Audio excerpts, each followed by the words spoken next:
Hello, I'm Susan Olenwine, and I'm on the piano faculty at the Center for Musical Arts. I have offered to enlighten you on the topic of two piano music.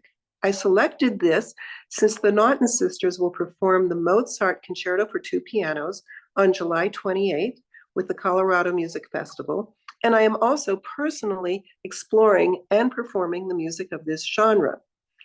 So the first question to be answered is, what is the difference between duet, piano four hands, and piano duo? Briefly, a piano duet and piano four hands are the same, two musicians sitting at one piano and playing together. The piano duo is for two pianists playing on two separate instruments at the same time. Piano duets were first composed in the 18th century, often for teacher and student. Mozart composed many duets for his students and himself, and for performances with his talented sister, Nannerl. As a team, they were novel attractions to the courts and were promoted vigorously by their father. With the advent of the forte piano during the classical period of the late 18th and early 19th centuries, piano duets witnessed a surge in popularity. Mozart and Schubert wrote many compositions specifically for this format. The Romantic era, later in the 19th century, saw further evolution with pieces emphasizing the expression of intense emotion and narratives.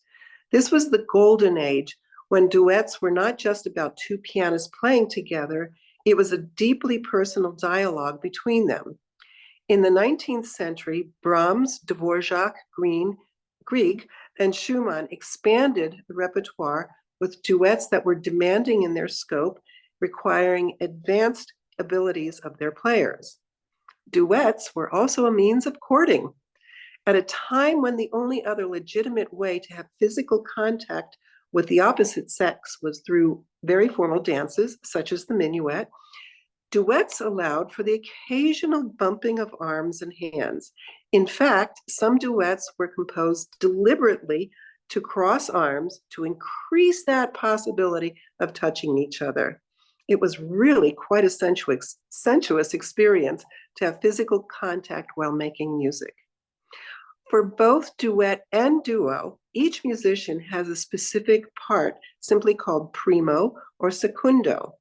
In duet playing, the primo takes the upper register of the piano. In the duo, both primo and secundo cover the entire keyboard, so the term primo does not refer just to the higher treble. The duet is a helpful teaching tool for young students as well. Countless duets have been composed for the teacher-student combination or for two students of equal ability. Playing with another teaches them how to listen, the importance of perfect rhythm, expressivity, and collaboration. The one piano duet has the larger repertoire, but has come to be regarded as a modest domestic form of music making compared to the more glamorous two piano duo. Most piano duos are very difficult to play and need pianists with excellent skills. One of the first composers to compose for multiple keyboard instruments was J.S. Bach, who composed 3 concertos for 2 harpsichords. There were few other similar works until Mozart composed his duo sonata in D major, and very few after that. In addition to works composed specifically for this combination, the duo piano format became popular for arrangements of symphonies so that people could enjoy that repertoire when a full orchestra was not available. It is especially valuable for piano concerto work, where one player performs the solo part and the second plays a reduction of the orchestral music. Music for 2 pianos began to be recognized as an interesting resource for tone combination capable of many specific artistic effects. In the middle of the 1820s, there was a demand for public performances, but by not just 2, but sometimes 3, 4, 6, and more pianos played together, sometimes with 2 players at each keyboard. This was really quite rare and was more of a spectacle appealing to the rich who could afford the price of the ticket, which was amplified because of performer and production costs. The athletics of the performance itself by two pianists could still maintain interest and excitement, and thus all kinds of arrangements were enjoyed by piano teams. But then there was a significant change. After the Civil War, duo piano concerts became absent for nearly 5 decades. Scarcely any new original works were composed, even by the great Romantic composers. Schumann, Brahms, Liszt, and Dvorak offered some, but very few. In the 20th century, logistics were no longer a major factor in prohibiting duo performances. Concert halls were grander and could accommodate the new, larger 9-foot concert grand. It became more attractive composers to write for the two instruments together, and there was an impressive new body of work. With so many other cultural changes in the 20s and 30s, the duo piano repertoire was less straight-laced than previous decades of the Romantics, and the works reflected new and creative ways to treat the pianos and the music. We can assume that this contributed to the increase of repertoire available to the many new duo teams emerging, as well as the number of composers trying their hand at this form of composition. The duo performance satisfied the desire for the large-scale piano sound, as performers of piano music had abandoned the grand transcriptions of orchestral music that had become vogue in late 19th century solo recitals. Now I'd like to move on to repertoire for the two pianos. There are two categories: piano duos alone and the piano duos with orchestra. The second category is quite rare in the piano literature, yet some of the most exciting duo repertoire is for the pair plus orchestra. Naturally, this has even more logistical requirements, especially when considering placing an entire orchestra, a conductor, and two pianos on stage. That said, the repertoire is exciting and rewarding for musicians and audience alike.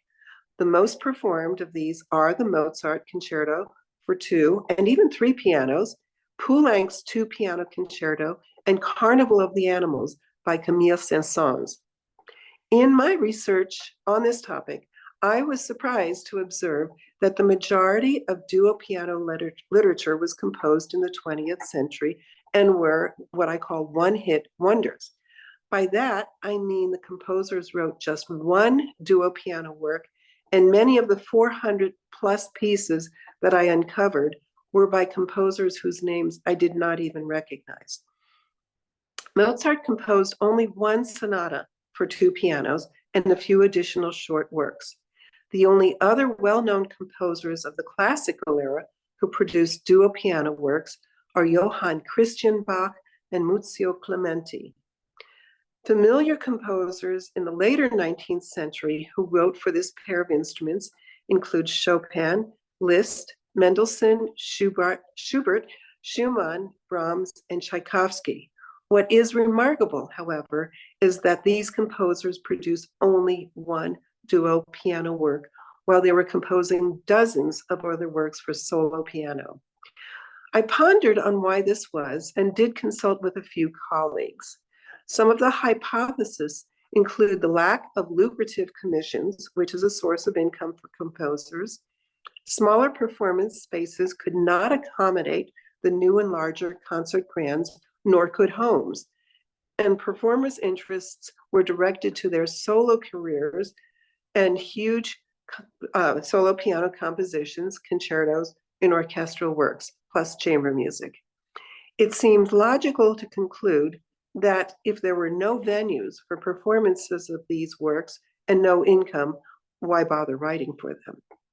Things did change, as I mentioned, in the earlier 20th century, and more compositions for duo piano appeared, yet just a minute fraction of the rest of the piano repertoire. Again, many well-known composers produced just one work for this combination and demanded virtuosity from both performers. In the 20s, 30s, and 40s, we find works of Debussy, Ravel, Bartok, Poulenc, Rachmaninoff, Scriabin, Shostakovich, Stravinsky, Britten, and Hindemith. Later in the century, Copland, Granger, Ives, Cage, Adams, and Glass contributed to the genre, but again, only offering one or two works. Some of the more experimental compositions for duo piano were created by Claude Bolling, who wrote a work where one pianist plays in the classical style, the second plays jazz, and are joined by drum set and double bass. Charles Ives experimented with the idea and composed a duo with the pianos tuned a quarter tune apart. This is a nightmare for a piano tuner. Dave Brubeck, William Bolcom, and Astor Piazzolla also contributed to the collection of duo piano works. And I can proudly mention that CU Boulder professor Carter Pan is among those who have composed for the piano duo. In addition, for the works composed specifically for piano duo, many arrangements have been added either by the original composer or an arranger. Orchestral works are favorites, such as Stravinsky's Rite of Spring and Rachmaninoff's symphonies. Porgy and Bess and West Side Story also have terrific arrangement for two pianos. Duo piano music certainly is not the norm of keyboard music, and clearly there are challenges. The first and most obvious is that most people do not have two pianos. Music conservatories are places where two pianos are routinely found, especially in teaching studios, but even there, students do not have easy access to them. Let's be frank, they do take up a lot of room. Pianos of good quality are expensive, and if both are to be played together, they require matching tuning, and that adds up to the cost. Since the repertoire is generally quite difficult, the pianists interested in this genre would not want to play on two instruments that are of poor quality, like a pair of old uprights. For performances, it is imperative that both instruments have similar timbres, that is, the quality of sound. We would not want one to have a mellow sound and the other to be extremely bright. Remember, the pianos are considered equal partners, and the music is divided proportionally between the two instruments. A challenge for the musicians is maintaining a sense of balance between the two, as well as sharing and trading musical ideas so that it sounds like one unified whole rather than two simultaneously prepared interpretations. As with any chamber music performing experience, it is critical for the artists to be able to sense each other to maintain an even idea of rhythm and general togetherness. While on some instruments, it might be less obvious if the performers, perhaps a violinist and piano, are not exactly together, the piano's percussive nature means that the sound of each note is created by a precise attack when the hammer strikes the string. Any delay between those attacks diminishes the quality of the ensemble. If a duo is hired for a performance, the musicians must be able to find a place to practice. Logistically, the two pianos for the performance this summer will not be available to the sisters for practice, so alternatives for the guest artist must be found. For performances, the two pianos are often played by nesting the two pianos together face to face. We sometimes say that this is the kissing format. The lid on the front piano is usually removed so that the sound projects upwards, while the lid on the piano in the back is kept open, forcing the sound to project over the front piano, blending with the sound, and then into the back of the hall. With the pianos in this format, the performers can look out over the sea of strings and the insides of the pianos and keep eye contact. Even though they have rehearsed endlessly, they still rely on facial cues for perfect ensemble, as well as the notorious head upbeat. When two 9-foot concert grands are in play, the musicians are approximately 11 feet apart. so cueing is definitely challenging. Sometimes the pianos are placed side by side with the keyboards next to each other. This is particularly useful during rehearsals as the pianists can see each other's hands, but it is not preferred for performances as the audience can enjoy the profile of only one of the musicians. While the majority of professional and amateur pianists have been performing their repertoire of solo literature, many duo piano teams have also emerged, especially in the past few decades. There are now many international competitions specifically for young duo pianists. It's not uncommon for two legendary soloists to occasionally partner with each other to perform these works, but others have formed their own duo reputations as a specialty. We cannot forget Ferranti and Teicher, who actually created popular interest in the two-piano format from the mid-40s until the late 80s.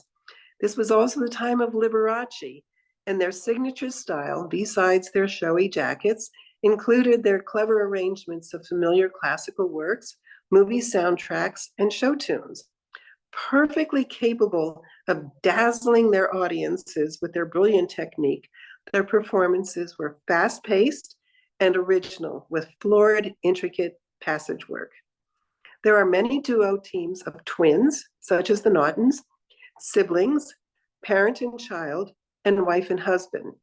Sisters Katia and Marielle Labec have been at the front of the duo team for decades, and twins Christina and Michelle Naughton are currently among the top duos. Studying the biographies of the duo teams, it appears that many met in conservatories or universities and found the perfect playmate. Of these, one of my favorites are the Anderson and Rowe team, who started their career 20 years ago when they joined forces to simply satisfy a chamber music requirement at Juilliard. In addition to being phenomenal pianists, they have created a completely new and innovative approach to duo playing. They arrange their own works, sometimes based on popular music such as Leonard Cohen, Freddie Mercury, and the Beatles, or recreate opera arias or classical works and couple them with mesmerizing videography. Through these, they are capturing a new and younger audience for classical music. Their performance and video of Stravinsky's Rite of Spring is profound. I highly recommend that you visit their website, andersonandrowe.com, and discover the evolution of the duo piano experience. And then, of course, get your tickets to hear the original master, Wolfgang Amadeus Mozart, on July 28th, performed by the CMF Orchestra and Christina and Michelle Naughton. In the meantime, you can experience their brilliance by searching for their videos on YouTube. You will be glad you did, and it will prepare you for their live performance. Thank you, and enjoy the festival.